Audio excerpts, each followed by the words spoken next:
and in the eastern United States, many rivers contain crayfish. Like crabs, they have a hard protective shell, and they have particularly powerful pincers as well.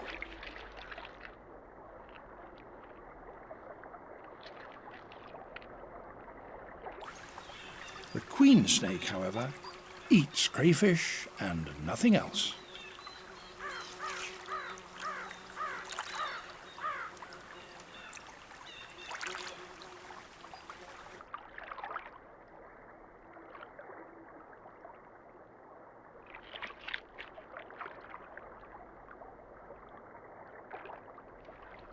But not just any crayfish.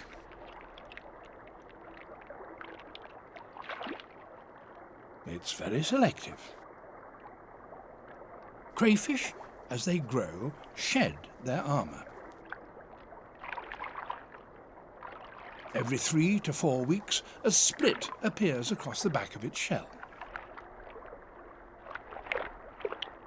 The old shell hinges away, and the crayfish hauls itself out and expands its body, which is soft. It's now that the snake has its chance.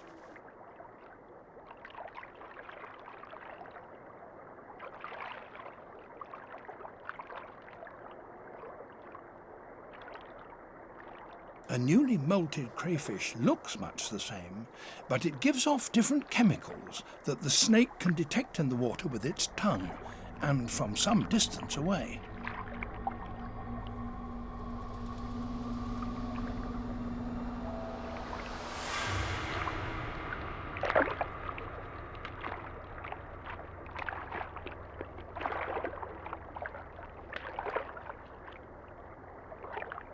It can swallow this crayfish because, since it's newly molted, it's as soft as a boiled egg.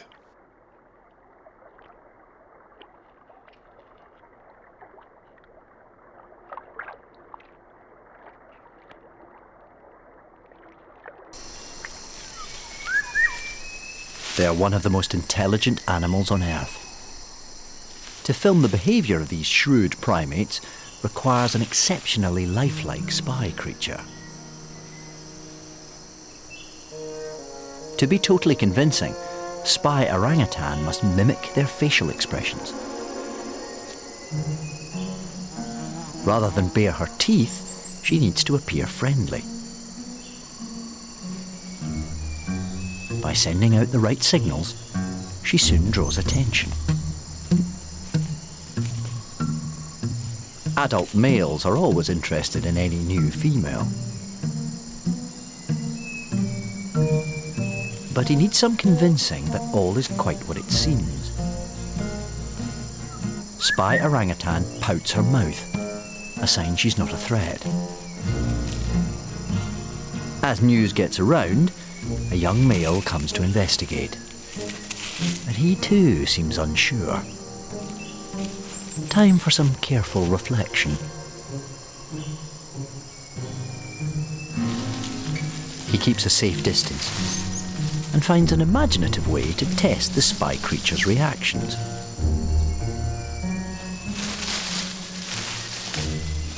It's a somewhat unorthodox way to make new friends.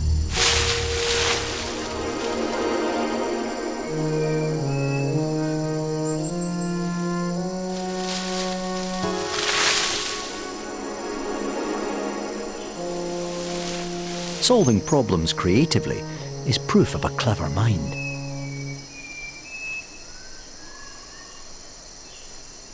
Over time, as more orangutans visit the strange new creature, confidence grows that she's not a threat. One youngster seems especially curious.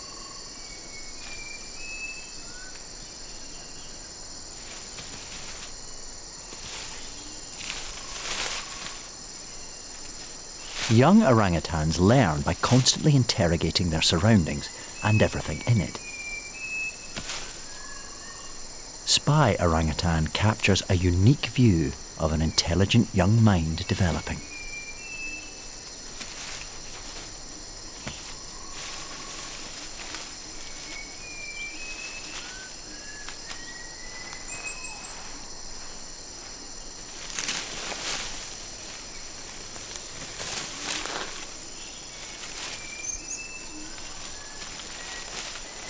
curiosity satisfied, he heads back. Among these orangutans, the thirst for knowledge has inspired some astonishing behaviour. Careful to keep her baby dry, the mother leaves the jungle to visit an old research outpost.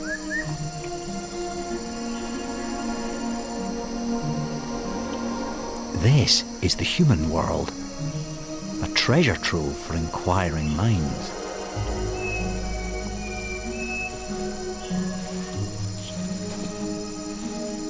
She quietly helps herself.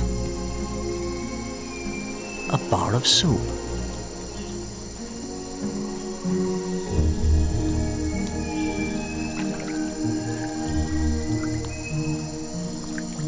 She carries her find in her mouth back to the forest.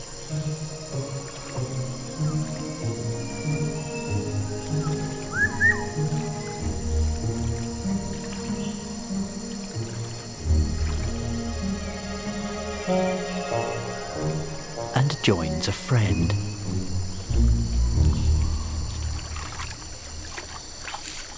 They appear to use the soap just as we would.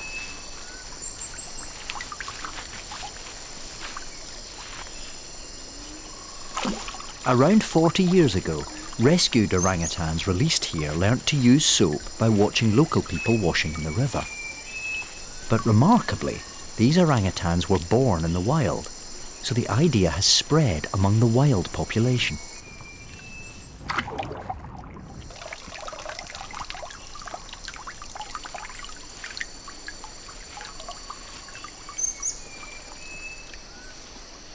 The sharing of the soap suggests how new orangutans may have learnt the technique. It's become a form of animal culture, passed on to the young, something only seen among a few intelligent species. Why they are so keen to lather up is intriguing and not completely understood. But then nearby, a female does something that might shed light on this extraordinary behaviour. She chews a piece of bark and creates a frothy lather in her mouth, just like soap suds. Rubbing it on her arm, she makes the same movements as she would if washing with soap.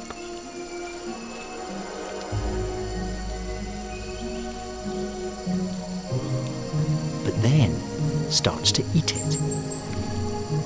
Orangutans are known to use medicinal leaves in similar ways, so perhaps the bark has therapeutic qualities too. Maybe soap washing caught on so easily because it mirrored their natural behaviour. They also eat the suds, and strangely they seem to enjoy the taste. It doesn't harm them in any way. Perhaps it aids their digestion too. And now, Spy Orangutan gives it a try. Much to the real one's fascination. Intelligent curiosity is vital for orangutan survival in a complex jungle world. This tiny poison arrow frog is carrying his tadpole Pika back. It hatched on a leaf, and now he's taking it to a pool in a bromeliad, high up in the branches. The tadpole wriggles off. He may have half a dozen babies, each of which he puts into its own tiny pool.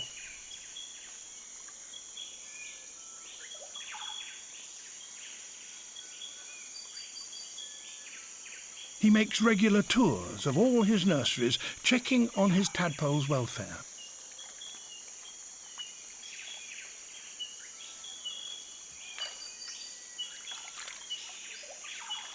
This youngster is hungry and tells him so by nibbling his legs and vibrating against his body.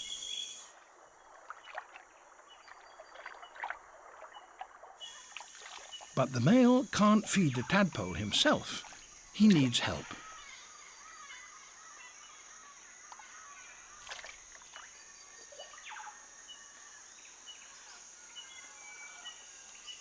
He has to find a female.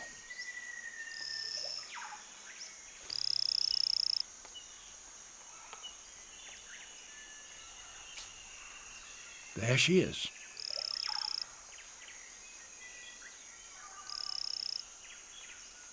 He calls.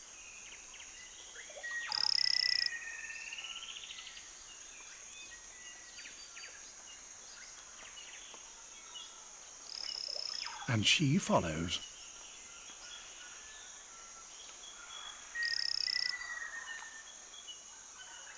He has to lead, for only he knows exactly where he deposited each tadpole. This one is now very hungry indeed.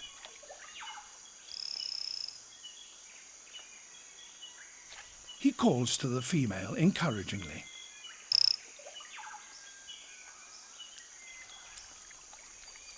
She jumps in, perhaps to assess the situation. Out she comes, without having done what's required, so he keeps calling. In she goes a second time. This time she produces food for the hungry tadpole. An infertile egg. There.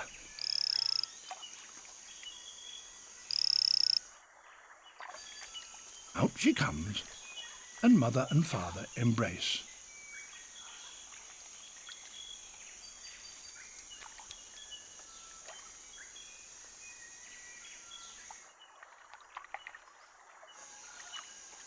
Baby has its dinner.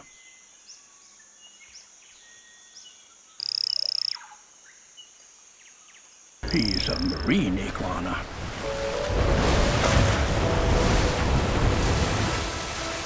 The only lizard in the world that gets its food from the sea.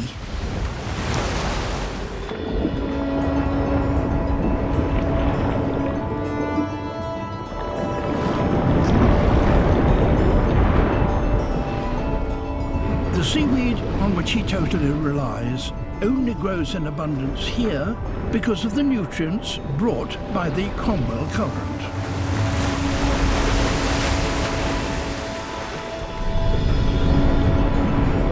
Once in the water, he has just 30 minutes to find food.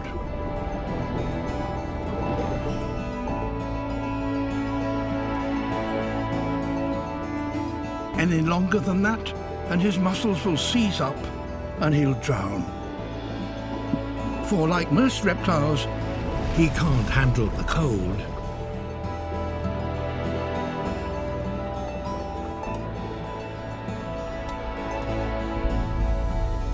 Chilly water isn't a problem for a warm-blooded cormorant. She can swim in it all day, but can only hold her breath for a few minutes.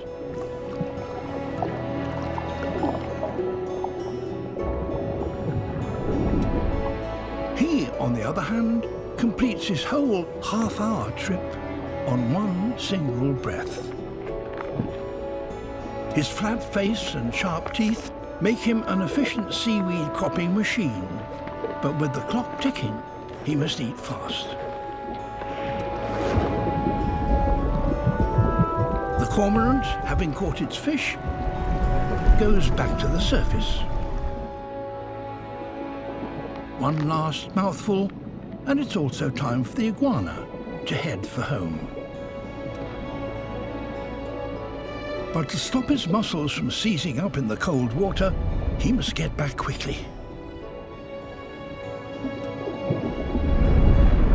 So he could do without the attentions of an inquisitive sea lion.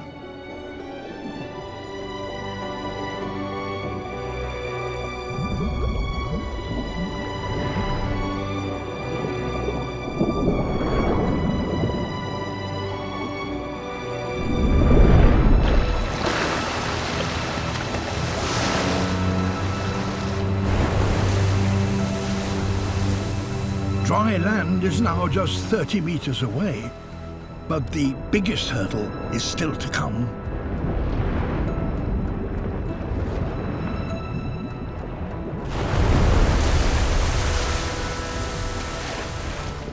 The surging water now fights against him.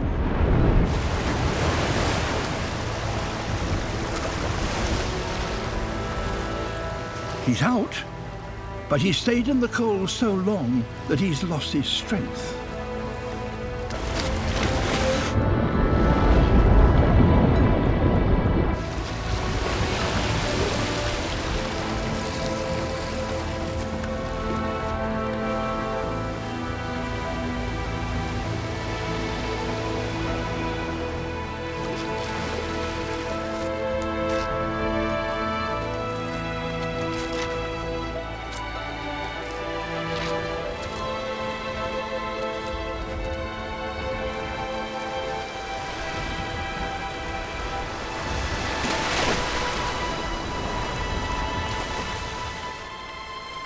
And he's made it.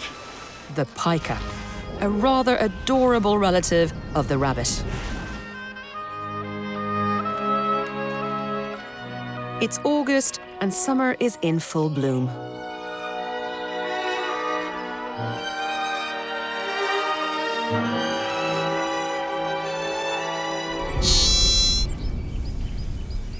But the days of plenty won't be here for long.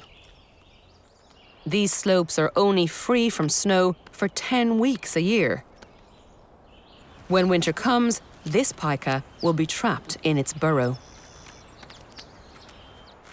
To survive, it needs to stock up the larder. But while home is up here, the food is all the way down there.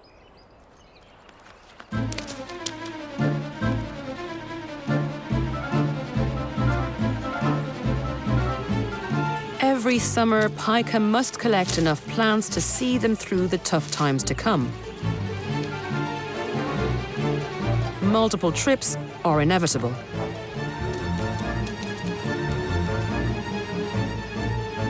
And anyone living high up on the slopes, like this female, has their work cut out for them. She may make over 10,000 trips in just one season.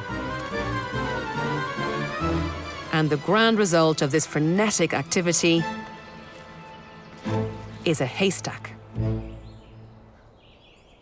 These stockpiles of food can weigh up to 28 kilograms. That's more than 180 times a pika's own body weight. It's exhausting work. Perhaps there's another way. An easier way. Just down the slope, another pika is getting started on his haystack. But he's being watched.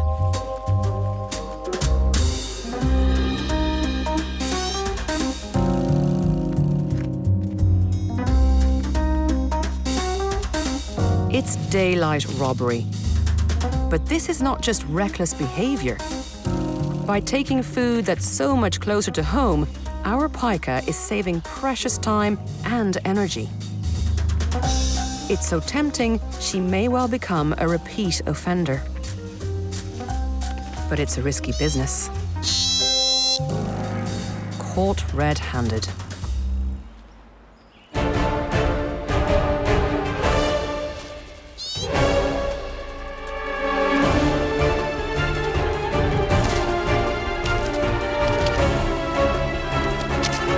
Every bandit needs a good getaway route. And it's worked. This is the South African dwarf, a male in full courtship costume.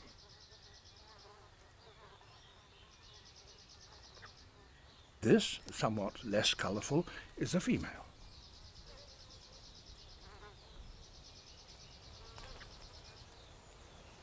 She is not welcoming his advances.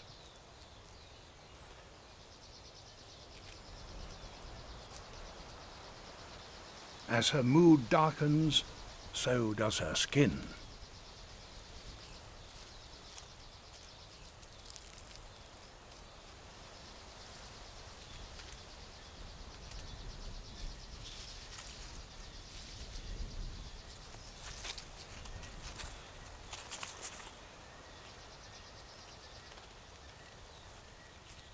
She's driven him away.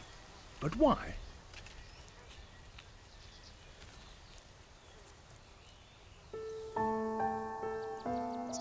There is a reason. she's pregnant. Her home, the South African Cape, can get quite cold. So instead of laying her eggs on the ground, as most chameleons do, she retains them within her body and warms them by seeking out the sunniest places and sunbathing. Now they're ready to emerge, alive.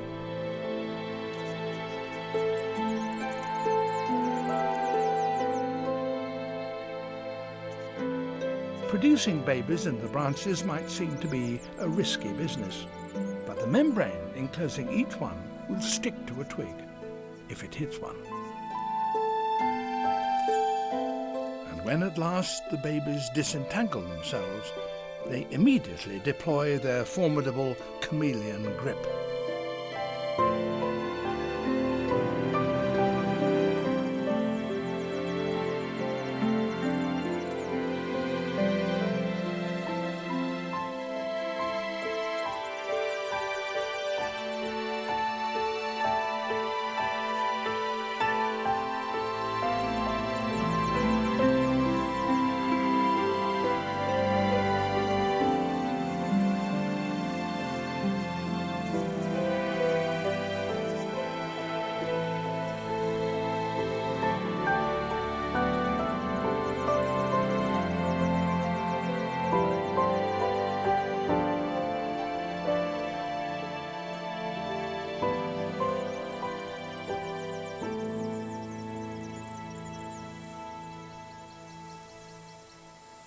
By the time they're properly dried out, the babies are as much at home in the branches as their mother.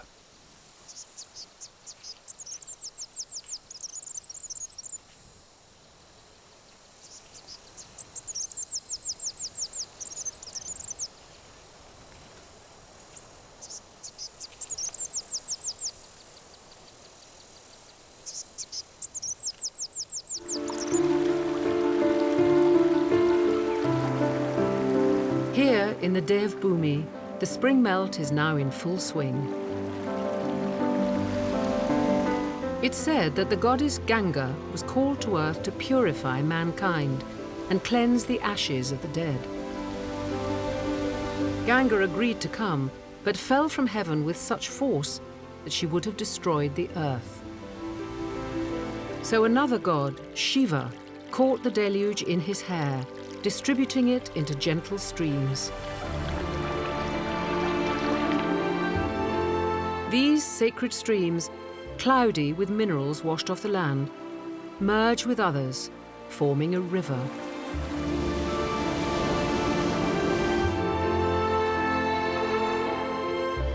But it is not called Ganges until it reaches here, the village of Devprayag, where the Alaknanda and Bhagirathi join. This is the point where it leaves its turbulent beginnings behind, slowing as it grows. The pace of the river eases. However, life around it begins to quicken. Thousands of people cross this footbridge every day. But it has a hidden danger. There are bandits that require a payment to proceed. Rhesus macaques.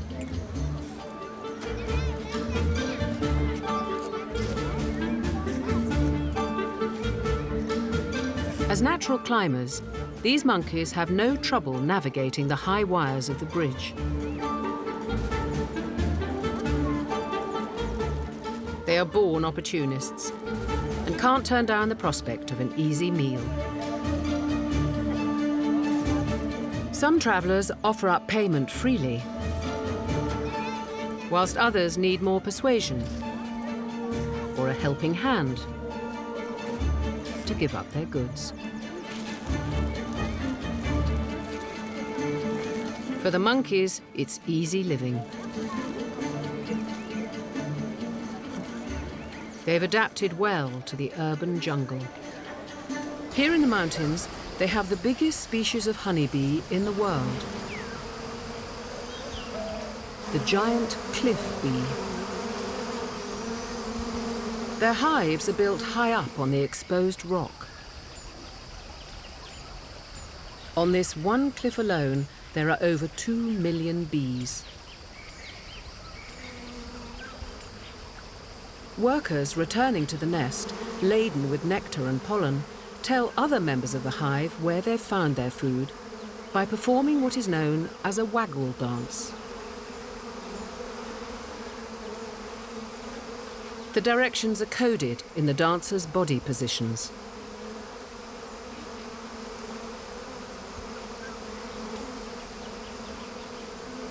And whilst the observers follow the tip-off, the returning bee must make its way into the hive to deliver its precious cargo. Not always an easy task.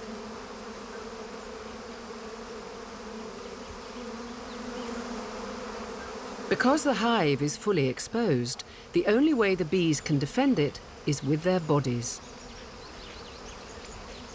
They line up several rows deep to form a defensive shield. It is all for a good reason. Hornets. Voracious predators, they are here to hunt bees. Separated from the rest of the hive, a single bee doesn't last very long. The hornets cruise around the hive, hoping to strike unsuspecting bees. But the guarding bees have a defense strategy. As soon as one bee realizes a hornet is approaching, they lift their abdomen up in a threat display. The alarm ripples through the colony, creating a Mexican wave.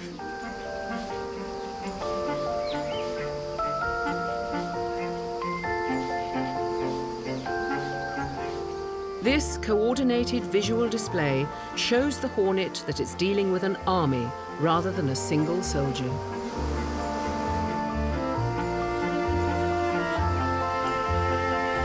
It's enough to blur out the individual and stops the hornet from attacking.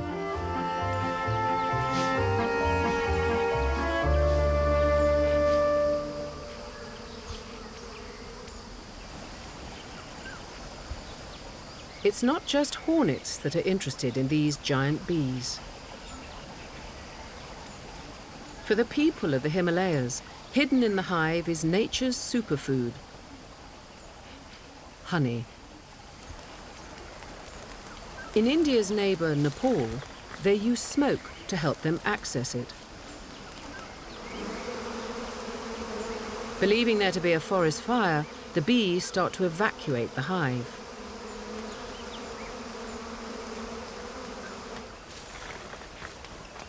With the bees leaving, the next problem is getting to the hive. Suspended 50 meters off the ground, wearing no gloves or shoes, the honey collector descends into swarms of angry bees. He has to remove the lower part of the hive, where the larvae are, to get access to the honey-rich top. Now, balancing a basket on the end of a pole with his feet, he collects the honey. It's a feat of dexterity and a feast for the villagers. Though one hive has been destroyed, the honey hunters make sure there are many left unharmed to carry on the population. In the outback, a winged warrior readies himself for the fight of his life.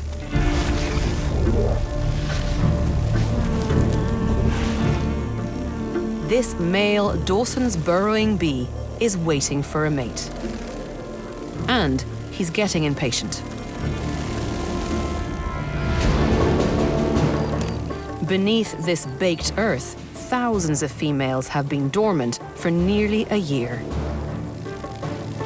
But winter has arrived, and now they're stirring.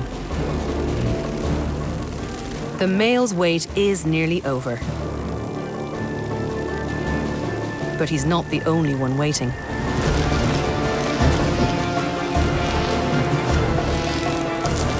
Male burrowing bees feverishly patrol 10,000 entrances to this colony. Early in the mating season, they outnumber an emerging female hundreds to one. Each female will mate once, then never again. So the males will have to fight it out.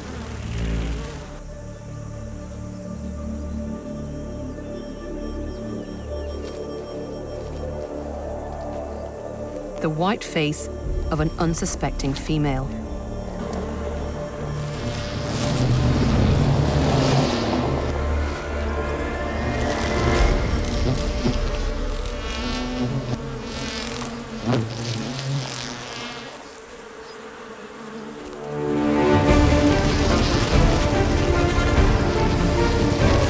A mating ball forms around her as they grapple for the chance to mate.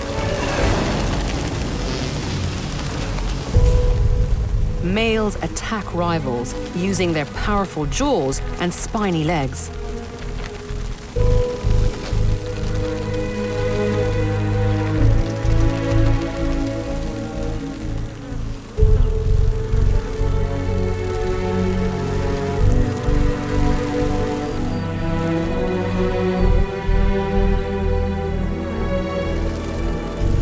The colony is left littered with the bodies of battle-scarred bees. And another casualty is about to join them. This brawl has got dangerously out of control.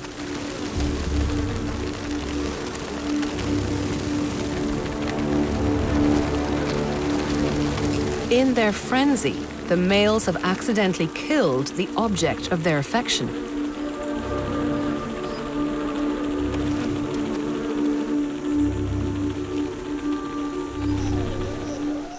To help with the filming, Spy Egret has backup.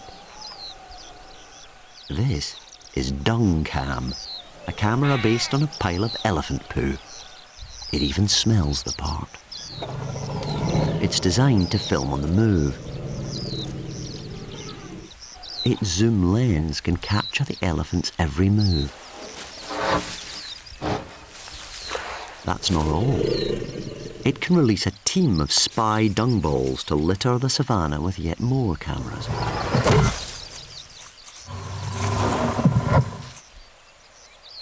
One dung ball is radio controlled and can travel without any visible moving parts.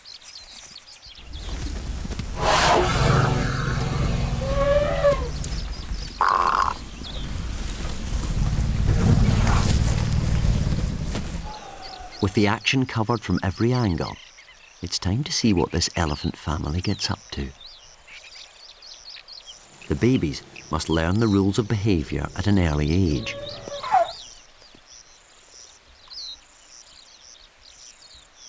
Wrestling older siblings is a favourite pastime.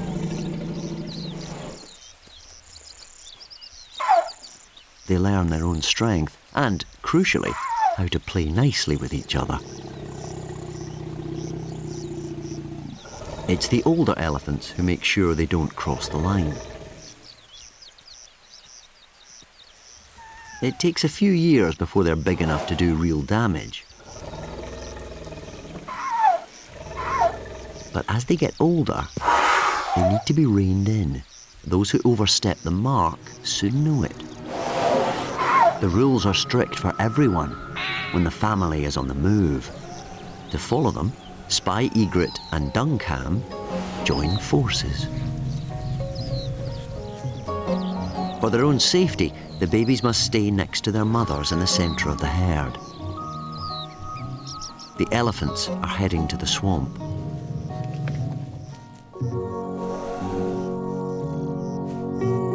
A place to cool off as the day heats up. But the mud can be treacherous, and babies must only enter with their mums. But this little one seems to have forgotten the rules.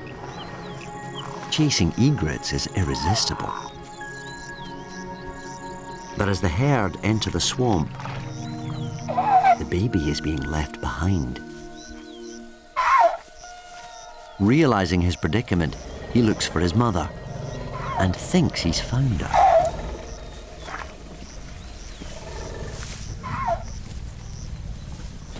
He tags along as the group head into the swamp, but he's following the wrong elephant.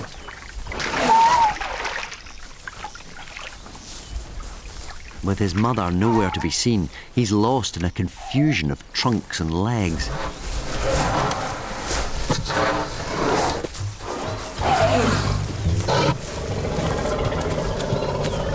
The elephants head into the swamp without him. The baby is now alone and afraid.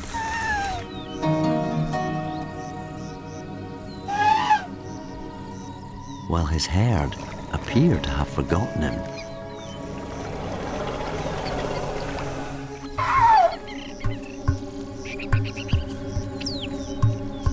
He can smell that his mother is out there, somewhere.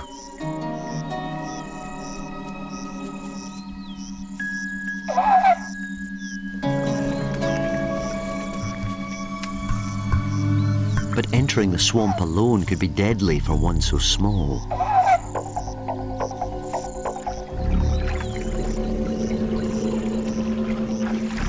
He's really starting to panic now.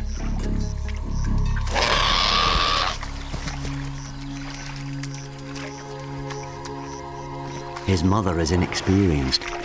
She's only just realized her mistake.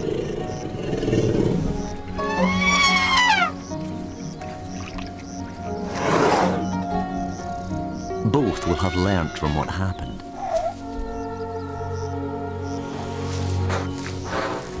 He won't misbehave while the family are travelling again.